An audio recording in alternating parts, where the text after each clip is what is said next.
সাইয়েদনা মূসা আলাইহিস সালাম আল্লাহর একবার জিজ্ঞেস করলেন, আল্লাহ আমার সাথে কিয়ামতের দিন জান্নাতের সাথী কে হবে? আল্লাহ বললেন, তার সাথী হবে একজন কসাই। সাইয়েদনা মূসা আলাইহিস সালাম অবাক হলেন, ঘটনা কি? আমি হইলাম নবী আর আমার সাথে জান্নাতে থাকবে? সাইয়েদনা মূসা আলাইহিস সালাম ছদ্মবেশে কসাইয়ের দোকানে দাঁড়িয়ে রইলেন। দিন শেষে দোকান বন্ধ করে প্যাকেটের ভেতরে গোশত নিয়ে বাড়িতে রওনা হয়েছে। বাড়ির ভেতরে ঢুকে যাওয়ার পর সাইয়েদনা মূসা আলাইহিস সালাম ঘরের দরজার কড়া নাড়লেন।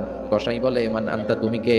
মূসা আলাইহিস সালাম বললেন, আনা মুসাফির, আমি মুসাফির, থাকার জায়গা নেই, আপনি যদি থাকার জায়গা দেন আপনার বাড়িতে থাকবেন। কসাই বলে, আসেন। সাইয়েদনা মূসা আলাইহিস সালাম ঢুকলেন। কসাই বলে, এই ঘরে একটু থাকেন, ওই ঘরে আমার একটু কাজ আছে। মূসা আলাইহিস সালাম খেয়াল করলেন, ওই ঘরে মাচার উপর থেকে বয়োবৃদ্ধ এক নারীকে তিনি নামিয়ে গোসল করালেন, টাওয়াল দিয়ে গা মুছিয়ে দিলেন, নতুন জামা পরিয়ে দিলেন। এরপর দোকান থেকে আনা সুন্দর গোশতের টুকরাটারে নিজ হাতে কেটে রান্না করলেন। হাতে নিয়ে ওই মহিলার মুখে তুলে দিচ্ছেন। মহিলা খাচ্ছে, খায় আর বিড়বিড় করে কি যেন দোয়া পড়ে। মূসা আলাইহিস সালাম বললেন, কিন্তু তুমি যখন রুটি তোমার মায়ের মুখের ভেতরে তুলে দিচ্ছিলে, তোমার মা বিড়বিড় করে কি যেন পড়লো, কি পড়ে তোমার মা? প্রতিদিন আমার মা আমার খেদমতে আমার উপর এত সন্তুষ্ট হয়ে যায়, এত খুশি হয়ে যায়। আমার মা প্রতিদিন বলতে থাকে, এত কিছু চাই না তোমার দরবারে, শুধু একটাই চাওয়া, একটাই ফরিয়াদ, তুমি আমার ছেলেরে কিয়ামতের দিন মুসার সাথে হাসর নসিব করে দিও।